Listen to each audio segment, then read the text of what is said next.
Millennials replaced Gen X as the number one demographic in the workforce in 2017. So they're here to stay. Welcome to Leadership. Helping business leaders grow themselves, their team, and their profits. This is EntreLeadership. Now, here's your host, Ken Coleman. Coming to you from the Music City, this is the broadcast of Leaders, by Leaders, for Leaders. Thank you so much for joining the conversation. We're going to talk about millennials this episode, and I know there's a good portion of you, when you just heard the word, you started to shake, you twitched a little bit, you rolled your eyes. Some of you touched your stomach because the indigestion pang revealed itself. And I'm going to challenge that a little bit later. That's right. I'm going to challenge you leaders that you're actually copying an excuse. It's a cop-out to kind of label all millennials as problem children. And I'm fed up with it. So I'm going to address it. That's coming up. But first, we're going to take you to our EntreLeadership Master Series, really our boot camp for Entre Leaders. And I was on a panel along with some of our leaders, and we took questions from the audience about leading millennials. And then I'm going to share my rant. Oh, that's right. I'm going to rant, so be prepared for that. And then we're going to give away a tool based on my talk at Entre Master Series, the Intentional Interview Checklist. So first, we're going to give you our panel. Sarah Sloyan, our fearless Vice President of EntreLeadership, Jason Blake, our Vice President of our endorsed local provider Real Estate Services, and Luke LeFevre, our Senior Executive Creative Director, and yours truly. Here's a portion of that panel. Well, I like to say if people knew better, they do better, right? Have y'all heard that before? So oftentimes I find that in both my parenting and my leadership, a lot of times they haven't met that expectation because either I have not explained what I'm looking for clearly enough, or they just don't know. And this took me a while because my first reaction, because we're running so hard, is usually like, what are you doing? What is going on? And I realized, well, that's not helpful because if they knew what they should have been doing, they would have been doing that. So I have really learned to kind of slow down and say, man, I must not have done a very good job here. I'm sorry. Let's take a step back and talk through exactly what would have been the best way to do this. You did a great job, but there's a few things that if we had done them would have really knocked it out of the park. And that has, I think, helped me a lot and helped our team a lot instead of just a like, frazzled exclamation. As a fellow high D, I tend not to lead with too much grace. It's a lot more clarity and directness and not so much come back around. I forget the empathy a lot of times. And to me, it feels like you're slowing me down if I have to stop and explain something to you. And I thought I hired you because you knew what you were doing. And the honest truth is a lot of times, especially recently for me, as I've learned to slow down a little bit more, and I've got some good coaching above me that's leading me well, teaching me to slow down a little bit and give that clarity. And we all know this is true. We go so much faster when we slow down to help them understand what needs to happen. I had an opportunity a couple weeks ago where I have another person on my team that loves to drive things forward, loves to what Dave would call the bull in the china shop. And the reality is the vast majority of people that we're communicating with are either a high C or a high S, which means they don't necessarily like the direct conflict. And so when we lead with a lot of directness and a lot of conflict, we're leaving a lot of people in our wake. And so just to teach somebody that the people you're communicating with, more often than not as a high D, the people you're communicating with do not retain things the way you do and do not listen or understand things the way you do. The more you can learn about that, the more you can learn to craft your communication, the better off you're going to be. Hi guys, I'm Amanda Jacobs from Columbia, Missouri. I do residential property management. My question speaks towards entitlement. We have come across in the hiring process quite a bit candidates that I would consider to be a rock star, but then it comes out through that process that there's a big entitlement mentality. Dave kind of speaks to that in FPU about us wanting to have the house of our parents, that it took them 40 years to get there. But curious, as many millennials as you have, how do you work through that? Hi, Amanda. Welcome back. I just am very honest with people. So the analogy that I use is we are a college football team. So we are here to drive value for our guests and our clients. And that is the attitude which I expect you to come to work every day. If you come to work every day and you are a pro athlete and you keep asking about how this business can serve as a vehicle for you, that is not what we're here for. And if you are not client oriented and all about driving value for our clients and our team, We just had a team meeting the other day where we're kind of slowing down and educating and kind of doing the coaching, not because anything was broken, but because we're trying to proactively get ahead of some of this stuff as our team gets bigger and they've never encountered certain situations. And so we have started using that as opportunities to educate them proactively on, the purpose of the business is not here to drive value for you. There are 4 filters with which we use to make decisions. So the first one is our clients. The second one is our mission. The third one is the team. And then the very last one is the individual. And sometimes that individual means me. That means I'm last. And so just kind of taking a minute and explaining that to them is how I have just addressed it head on and has been successful for us. The millennial generation is a dopamine-filled generation. We like quick hits. We like quick wins. We expect to come in day one and then all of a sudden be a VP in 2 years. We really do believe that that's our path, and we think that's going to happen because that's what we've been conditioned to believe all through growing up and a lot of the things we're doing. So dopamine is the same chemical that's released for drug and alcohol, for gambling. It's the same chemical that's released when you get a text or get a like on Facebook. And so we've grown up with this entire lifetime of getting what we want really quickly. And so I believe the reality is it's on you to coach them on that. And I don't think you're going to get away from that general entitlement or that general millennial feeling like they're going to get there a lot quicker than it's going to take them. The onus really is on you to coach them, to teach them that it takes consistency over time in order to get your way. And Sarah laid out a really good model on how to do that well. Was he actually a rock star? Like before he came to you? He didn't make it? Oh, well, what made him a rock star? Through the interview process, he already had some industry experience, so that was a plus.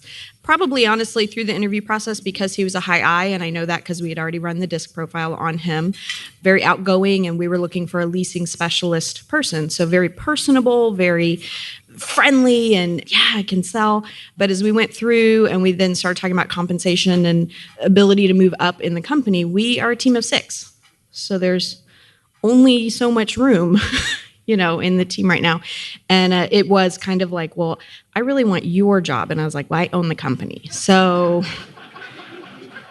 Well, you got that thing Hogan was talking about, replacing yourself. It's good. Yeah. So it did come out in the interview process, but unfortunately what he probably was perceiving as really good drive was a real setback for us because, you're the new kid on the block. So. Yeah. Well, from my experience as a creative director here, we deal with a lot of hiring creative directors, and they come from an agency world where their reputation is of being jerks and knowing the answers and all of this stuff. And so in the interview process, I oftentimes, and I think I've scared a couple of good candidates away with this, so I don't use it sparingly, but I will say your experience before this is all really good. Like I want all of that to very much help. That's why we're hiring you. But honestly, it doesn't matter here because this is the mission we're going after. And if the mission is first and you want to help us do this thing, then you can use all that experience over here. But if you're coming in and you want to be the biggest, coolest creative director or biggest, best salesperson in the world first, and our mission in this company is second, then you're not going to like it here. You're just not going to like it. And so I will just make sure that I want your experience, but I don't really care. Like, I want you to come in and help us do this better, not show me how cool you are. That's how I've worked through this sometimes. And for the millennials who we've heard that as missional work is very important, they want the work to matter, they actually like that. And then you've made it very clear in the interview process too. So, all right, do we have another question? All right, so here's where we're at. I asked the room, how many of you lead millennials? A lot of you, okay? Then I asked you, how many of you love it? And half of those people raised their hand, put their hands down. So what are your frustrations? What are your questions? How can we help you? That's why we're here. You put your hand down for a reason. Why? Because they're a great group of people. Let me give you a piece of data. Millennials replaced Gen X as the number 1 demographic in the workforce in 2017. So they're here to stay. What are your frustrations? How can we help? How you doing? My name is Greg Caccaro. I own a collision repair shop in New York, and I have a mix of millennials who are coming up and learning, working with a mix of 40, 50-year-old men, and it doesn't work very well because how do you get a millennial to come into work on time, number one? And how does the sniffles keep you out of work? because I've never seen a generation that gets sicker, easier, and can't get up on time, and it's always the damn alarm clock's fault. And when I was going to work, I worked for my father, and if I didn't get up on time, well, I just got sent home. So the problem is I can't do that because I need them there. I'm dumping $150,000 to $200,000 in training in some of these kids, and I know my older guys are with the company. They're with me, and they're with my business. But the millennials seem to be, what's in it for them? How can they get what they want? And then as soon as they got what they want, where can I go and make more money? And you just spent $250,000 training me? Well, screw you, because I just found somebody who's going to pay me $20,000 more a year. And that's what I'm seeing, and it's very frustrating. All right, so hold on one second. Hold on. I'm going to let you answer that. But I'm just judging the room. How many of you, show of hands, same group that leads millennials, feel some of the similar frustrations? Raise them up. Keep them up. Okay, that's what I thought. Now go. Jason? But I got something for you, too. I start in the interview process. I just tell people, look, these are going to be my expectations. You can fake it through an interview process. You know, anybody can sit through several 30-minute or hour-long segments and put on a happy face and be perfect. But here's the deal. I'm going to tell you what it's really like. And when you show up 2 weeks in, you're going to be miserable if you have just faked your way through this. So here's what my expectations are. You're going to show up on time. We are a team, so we are in it for each other. And I am just very black and white. And it's a very interesting, it's like a one-way interview. Like, I'm just going to tell you how that is a part of my interview process. I'm going to tell you, and this environment is either going to help you to thrive or you're going to feel suffocated. So you're going to go home tonight and you're going to think about, does this sound exciting to you? Do you think you're going to thrive in this? Or are 2 weeks we going to be sitting in here having another kind of conversation because you're going to be miserable in this environment? So that doesn't solve it. They still have to bring it. But that's where I start with it. I just tell them from the get-go that this is what it's going to be like. And one of those things I would say for you is you are going to be here on time. Ken was sharing with us earlier that there's really two main things that matter to millennials. The very first thing is, can I excel at this job? And the second one is, what does this job mean to me? Like, how does it connect with what I believe? And so talk to me a little bit about what your mission is. How do you help connect them to your company? Okay, well, when I hire a millennial, I'll usually hire somebody who knows nothing at about $25 an hour, which is pretty good for where we are. And that's nothing. And that's just going out and basically learning how to use a piece of sandpaper. Once they start getting training under their belts and OEM certifications from the manufacturers, and they have weld certs and everything else, I tell them that they can make up to $100,000 a year. All you're talking about is money. What's your mission? Like, why are you there? You're talking about money. Okay, so I didn't say money. I said what connects you to them? My mission in the shop is to do the very best collision repairs that can be done. That's our mission. And the ultimate customer service. And all we do is work on high-end cars and deal with very, very high-end people. But why is that important? Why does it matter the quality of your work? Why does it matter what? Can I ask it this way? Yeah. You got an older guy in your shop? I have a few, yes. Tell me, do they love their work? Yes. If I were sitting with them right now and I said, tell me what you love most about this lady's car that comes in and it's beat up, right, and when you get done with it, she's happy, you're happy. What would they say? Why do they love the work? Well, they, like I, love restoring a car that's been destroyed that somebody thinks that can't be bingo. restored. Sorry, Sarah, I'm interrupted. I'm so No, sorry. that's good. Let me. I'm going to try to tie this in. Luke said this, and Luke is right. You got to get this. Millennials are people too. They're not a separate breed of humans. You got a hard sell out here, Ken. The reason you laugh is because you've wondered that. Now, here's my point. The same thing that moves a 55-year-old guy will move a 25-year-old, but you as a leader have got to find the 25-year-old who loves working with their hands, who loves restoring things, and therein lies a connection. That's what we're talking about. And I'm going to get to another point in a minute, but keep going. But that's what they're driving at. It goes to then the connection leads to a relationship. Yeah. And then you've got a bond that isn't just about what you can train or give them before they jump ship. There's something special about you and your company that gives them the connection. Do they want to stay? My answer was going to go towards a relationship side of it. If you're just looking to them to check a box and make a widget and pull the thing down, they're going to leave because they're looking for more than that, So what are the questions in the interview process that he can ask that would sort that out? I'll tell you, when you got somebody coming in like this, you need to ask them, so what interests you about this job? Because if they give you the mail-in answers, and you can ascertain pretty quickly whether or not it's just $25 an hour and I just need a job because my mom's telling me to get out of the house and I don't want to go to college. Now, let me tell you something. If you're willing to be patient and you find a kid who doesn't want to go to college because he knows he doesn't need to go to college because he knows he can be in the trades and he can make $100,000 a year, which, by the way, you can show him that path, but you tell him all of that after he realizes, I just always love fixing stuff with my hands. When I was a 5 or 6 year old kid, I was just always out building something. The lady who cuts my hair about 2 miles away has got a 7-year-old kid named Gage. And she's always telling me about Gage. Every spare minute Gage is out in the back building stuff with wood. Now, do you think Gage is going to want to go work in some corporate setting? Probably not, because the kid at 7 gets juice taking crates apart and building something. You got to find the person who gets the restoration part. You're absolutely right about that. Now, I have found many of them, and they're very good. The problem is I still can't get them out of bed in the morning. And the older manager technicians and me are pissed off when they roll in at 8:30. You got to tell them why it's important for them to be on time. Why does it matter if they're on time or not? Why do you care?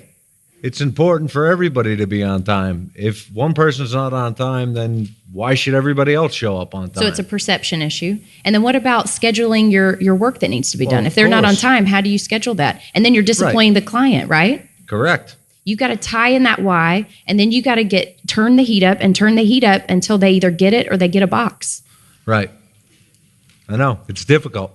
Believe me. I'd say the most difficult part is changing some of your verbiage around, because like your sales pitch to me was, you're going to make $25 an hour. I'm going to train you up. You're going to make $100,000. But what I really care about is, almost to Ken's point, is you get to craft these amazing, like we only deal in high-end cars. You get to craft these amazing cars as part of your job. As a bonus, you're going to make good money and I'm going to train you well. But really why you're here is to make these cars new again. And then showing up on time, I think that's just leader, like you as a leader setting the boundaries and setting clarity. But you can do it with some empathy and a little bit more of like changing your rhetoric is you have to start with the why a little bit on like, why do you need to be on time? To you, it's like, I don't need to freaking explain this to you. Show up on time because I said so. Well, like, okay. Period. I had a guy, this is an amazing story. He was late all the time. Yes, it happens, even at Ramsey Solutions. He was late, and then he would have something come up always at the end of the day, this kind of thing. And we was nice about it, and I was like, hey, get here on time, 8:30, leave at 4:30. Yeah, okay. And well, one day I was walking through the hallway, and I see him, we're on the 3rd floor of my desk, and I see him through the glass, and it's like 8:46 or something. He's just moseying in, and I'm just like, oh my goodness. Okay, so pull him up, and he had a leader between me and this guy. So I went ahead and I was like, let's just go have a talk. So we pulled him in, and I was like, listen, I'm going to be very clear. It's 8:30 to 5. Be here right before 8:30 so that you're here at 8:30 and then leave at 5. Yeah, okay, all right.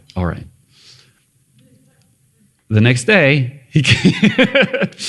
there was like something at lunch where he comes and finds me. He's like, hey, my wife and her mom are at the mall. Do you think I could go meet them? And it was like 4:30. And I was like, no. We just said 8:30 to 5. Oh, right. Like it, just build it in and just keep saying it every day. And I'm going to call you on it tomorrow when I see you late again. And then if it's 2 weeks of it, hey, if you do this again, we're going to start having the conversation about you not working here. And then actually follow that through. This guy doesn't work there anymore, by the way. I love what Alan Mullally was talking about this, and it came up when we were all getting together. We show up at 8:30. We would love for you to be a part of we. It's a team, yeah. We show up at 8:30. And then it's their choice, right? You can either choose to or not.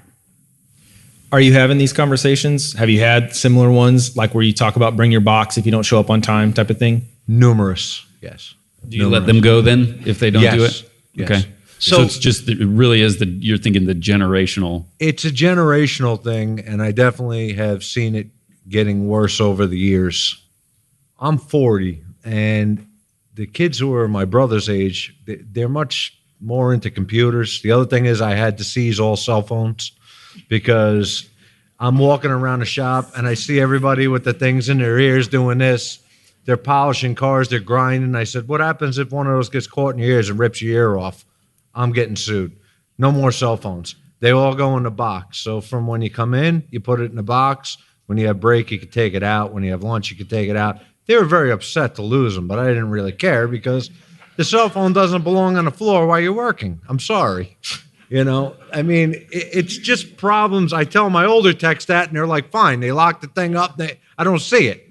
Right. You know, it's the dopamine hits that they're missing out on that they were addicted to, though. I guess. Well, let me just say this. We got to move on to another question. How many of you in here have seen Simon Sinek's viral video on leading millennials? Raise your hand. Not many of you. So go Google it. Those of you that have seen it, it's a nice little wrap to this, but I do want to say this real quick. Welcome to leadership. That's okay. Like, here's the deal. You got to get rid of the bad ones. You got to do what they said. Well, there you go. You can. That's your option too. He wants to cash out. Here's the point. You got to coach them. Are there some idiosyncrasies that we've all discussed and laughed about in the last 5 or 6 minutes? Yes. But you've got to coach them and lead them through that. Constant coaching. Yeah, this just isn't a pass. Because here's what's going on. I get the frustration. You're going, why do I have to tell them this? That doesn't even matter. The fact is, you got to tell them. So you better lead them or it's going to be all this frustration. In the back? What do you feel is an appropriate amount of time for, say, office staff members to be on the phone, personal time? I mean, they are used to using it. Obviously, his probably works. Put it in a box. That's not necessarily going to work for everybody. But what have you found works an appropriate amount of personal usage of computer time or devices? I find it's really hard to give people black and white answers to that. At the end of the day, what I try to do is give people guiding principles by how I expect their behavior to match up. And if they are using those filters that we talked about earlier and getting their work done for what the client needs, there needs to be a trust level. I don't want to have to sit down every day and say, okay, I need to see your phone. Have you been using less than 30 minutes of screen time today? I don't have time to micromanage you like that. I wish I could give you like a black and white, here's what I would do. But I find that if you can explain the guiding principles, these are how I expect you to make decisions at work. This is how I expect you, including your phone usage, to make decisions. That's what I find to be more effective than saying a hard and fast, like you get 15 minutes every 5 hours. Because the reality is work-life balance is really tough. Sometimes you got a little bit more life going on and sometimes you got a little bit more work going on. So that kind of allows for that ebb and flow, and they know how to then make the decisions appropriately even when they have an emergency situation going on 1 week. Or what do you guys do? Just tell them to get off the phone. Like there was a... Are phone breaks the new smoke breaks? What? Like our the phone breaks are the new smoke breaks. Smoke breaks? Like if I walk by someone's desk and they are just constantly scrolling and then I don't see it, hey, put the phone away. Put the phone away. It's okay to tell people stuff they're not going to like. There was, can I tell another story? Yeah, go for it. There was this, at the last place I worked, this is not a Ramsey Solutions problem. There was this guy who met this girl and he was on the phone, no joke. My office was here. His office was here. He was right next door to me. He was on his phone with this lady like 3 hours a day. I could hear it through the wall. And I heard some of the conversations and I was just like, my goodness. A couple days later, the owner of the company comes in and he goes, hey, Luke, we're going to have to eliminate cell phone usage from everyone's, you're not going to be able to use your phone. And in my brain, I knew it was because of this guy. The small business, which was 9 people company, took cell phones away from the whole company because he didn't want to deal with the conflict of telling this dude to get off his phone.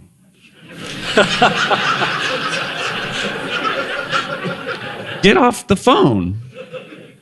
So this is my favorite part. I said, I see what's happening here, and I respectfully decline your request. You do what you have to do, but he's the problem, and you should go tell him to get off his phone. Well, I was like, listen, just go have the conflict with the guy. And so that's what I would suggest. Like, just walk in when you see the problem, call it out immediately. You don't have to be a jerk about it. Just say, hey, you're on your phone too much. Knock it off, Well, I'm paying you to do this thing. Please get off the phone. Like, it's okay. But you can set a bubble of a different kind of place. I really do think you have to create, and it's very hard, a mission, a relational, a place that is different than other places, that is not going to be okay being like everyone else. And that's where you got to get. And it's hard. Let's see. Wow. Now, look at this. Here we go. 3 minutes to go, and everybody's... Just a real quick point. I imagine if you went to the University of Alabama's football practice today, there's no cell phones out on the field.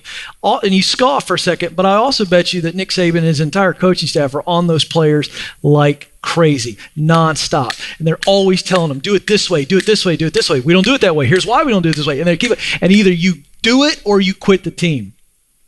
Now, that's the reality, but that's leadership. You can create an environment. You can create a culture. I don't believe for a second that it's impossible. Ramsey's done it. Dave Ramsey's done it.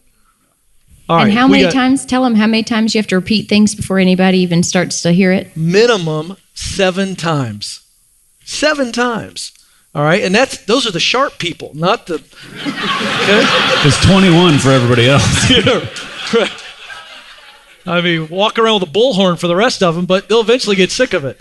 All right, we got time for, we'll squeeze in as many as we can. So I am a director for a Fortune 5 company. I'm head of strategy, and I'm 26, and I oversee hundreds and hundreds of people and make the technological decisions for them in their platform. So one thing that I found that is when I go to these meetings, I am by far the youngest person there, like by 20 years. But it's because of my experience growing up. I've been blessed with a lot of good experience, and I know how to modernize a company tech-wise. My question for you is, if you are going into a meeting with a millennial with this kind of title and these kind of responsibilities, do you have any tips? Do you have any insights that you could share with me of what you expect from me, right? So that I can hold myself up to converse with these folks, right? Because I don't want to walk in and be like, oh, it's a millennial, right? And especially it doesn't help, that I got this title that, quite frankly, a lot of 50-year-olds didn't get, right? That they wanted. So that's my question. It's a great question. Yeah, I think we actually addressed this a little bit this morning, in my opinion. It sounds like you have a very impressive record of accomplishing things. And I think ultimately we're all people, and what we really want to know is, do you care about other people? And so the number one thing that you could probably do in that is represent the customer well and make sure that you come across humbly, that you're there representing the customer and not so much about who you are and what you can do. So everybody will be impressed with your title because of your age and just because you're doing big things. But if you have that humble spirit about you in the room, I think that's the number one thing that somebody could ask from you. Yeah, come into the meeting with the attitude of, what can I learn from these other folks every time? Like if the guys on your team, the younger guys on your team came to those 50-year-olds and were like, hey, how did you get so good at this? And they had that attitude. If you had that attitude going in every time, and it sounds like even the way you ask your question, you kind of do, but have an attitude of, what can I learn from these folks? And then get there a little early.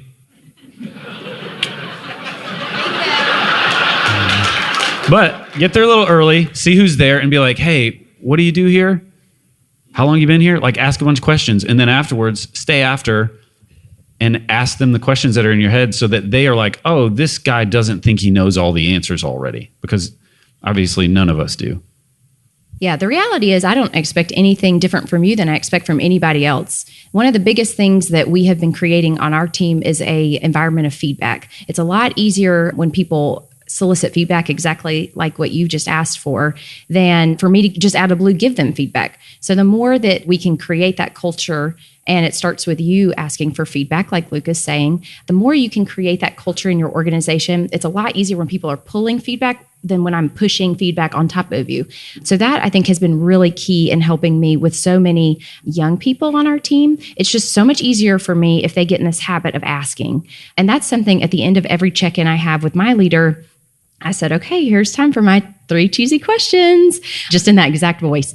And I say, is there anything about my personal brand that I'm not aware of that I should be? Is there anything about the EntreLeadership business that I may not be thinking about that you're worried might be a blind spot for me? And I just literally go through my questions. So I would say for your specific question, continue to solicit feedback and be humble and be open to, learning from everybody else in the room. For everybody in the room, I think the more you can coach your folks on asking for feedback, and that gives you space to say, be on time. It'll make your life so much easier. It's exhausting sometimes feeling like you're being nitpicky and you got to tell everybody all the things. So my number one tip is coach your people to solicit feedback. Make space for those conversations, and that will make your life a lot easier because they're asking for it, or there's a holding spot where it's just, we all know, okay, this is the time where we talk about feedback.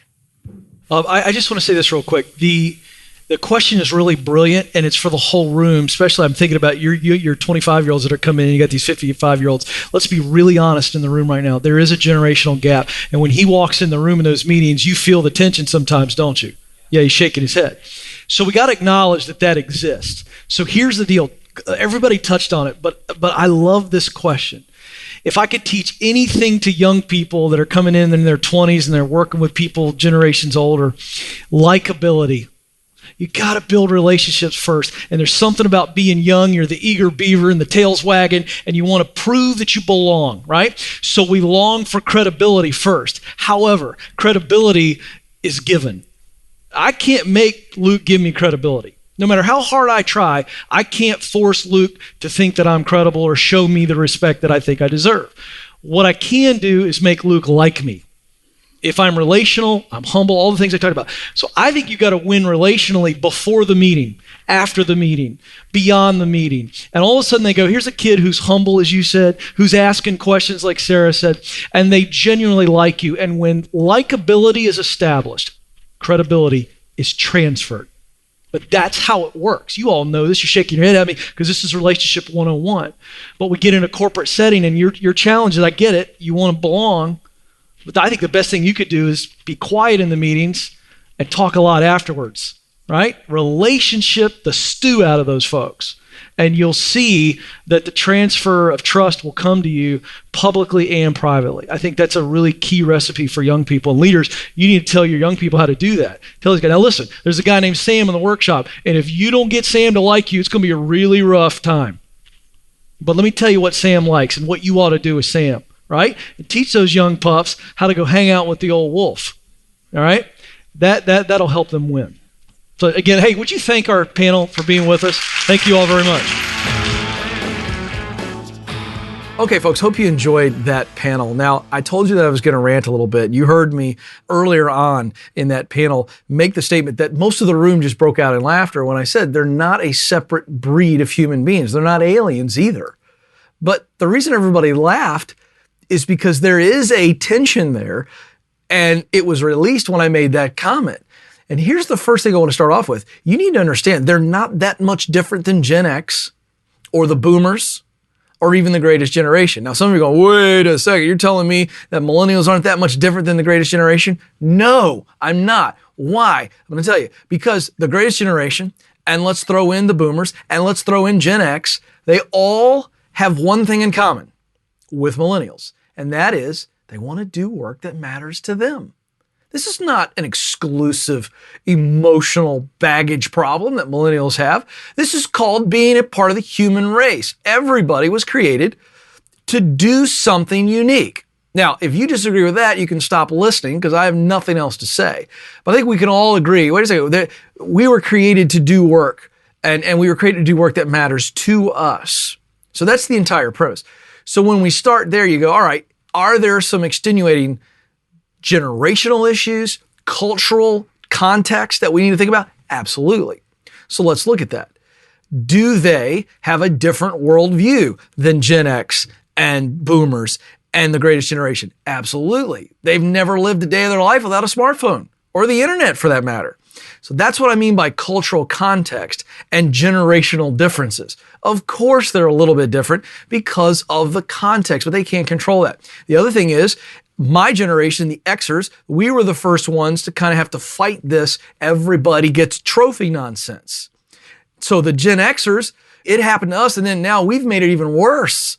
And so you take the everybody gets a trophy reality and then combine it with instant feedback all the time. So that's what millennials are used to. Remember, they don't lack for information. Information's everywhere. They can get it on their smartphone, they can get it on the internet, and they can get it all the time. And mom and dad are always giving them feedback. Way to go, Johnny. Way to go, Susie. Way to go. You did great. You did great, great, great. Everybody gets a trophy, and they're getting constant feedback.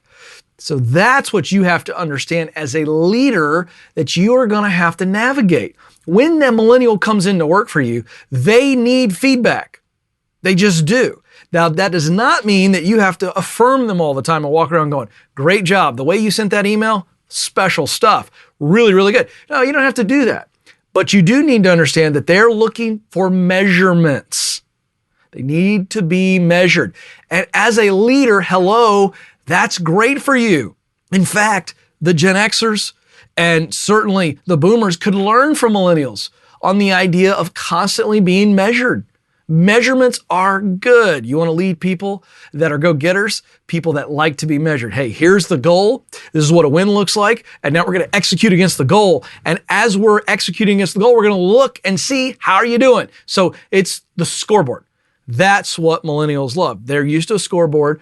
So instead of making that a negative, why don't you turn that into a positive? All right. So that's really important. Now, understanding all that context, that they're used to constant feedback, that they like to be rewarded, then you just have to, again, lead that way.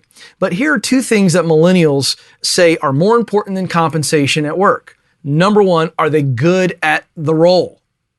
That's huge. They want to be proficient. They want to be good at it.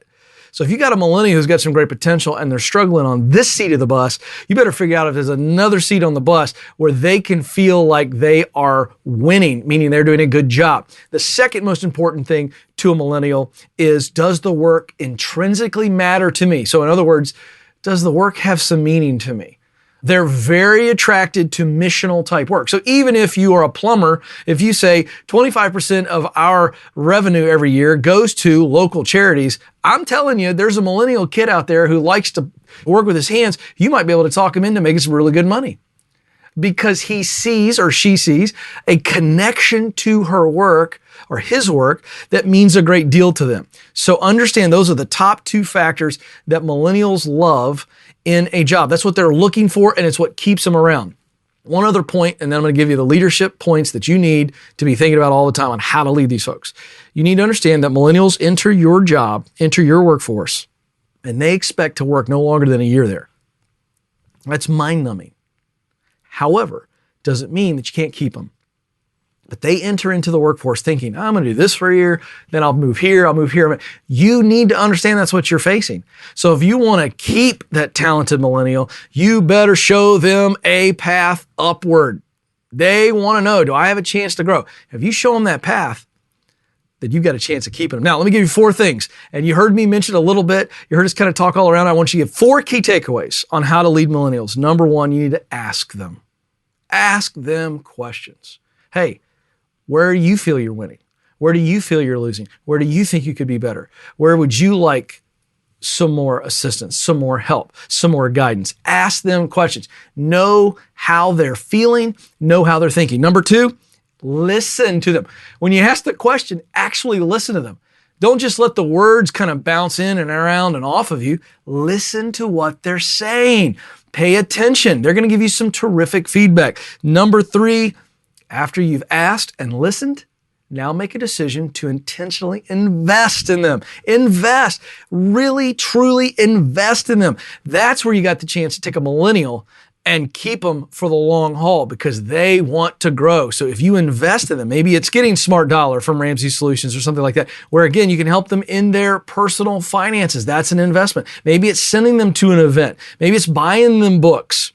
Again, invest. And then finally, you heard us say this a couple times. Luke LeFevre and I said it a few times, and that is coach them. This is an ongoing thing. Don't roll your eyes at millennials leaders, because it's your job to lead them. Lead them. Show them the way, right? And then go the way for them. Not just show them, you go. Let them see you modeling what you want from them. Don't forget, this is all about coaching, and you're never going to stop leading people. So why is it that you think you should get a pass with millennials?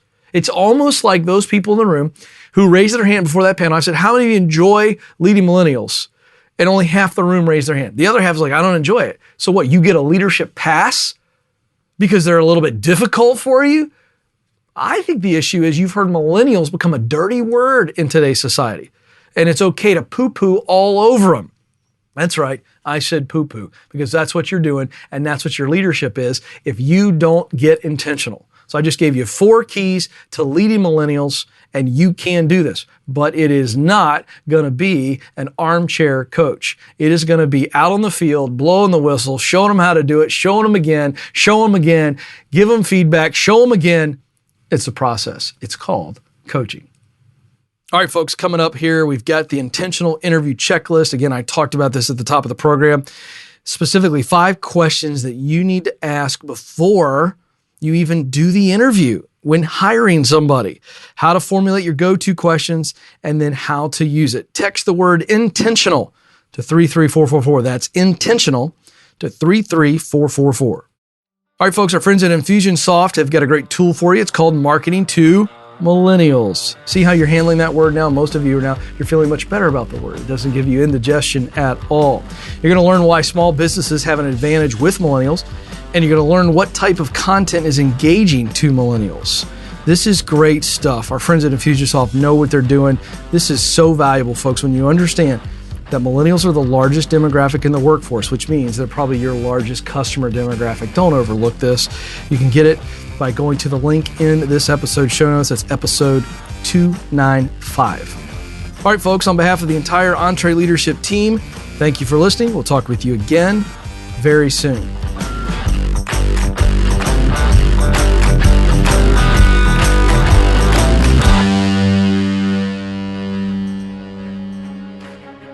Hey folks, I want to make you aware that we have other great podcasts from Ramsey Solutions. Here's a sample of The Ken Coleman Show.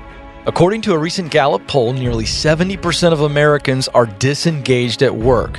If you dread going into work every Monday morning and you're just trying to make it to the weekend, The Ken Coleman Show is for you.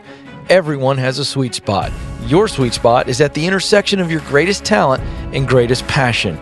We will help you discover what it is you were born to do, and then we'll help you create a plan to make your dream job a reality. You matter, and you have what it takes. Join the conversation on The Ken Coleman Show.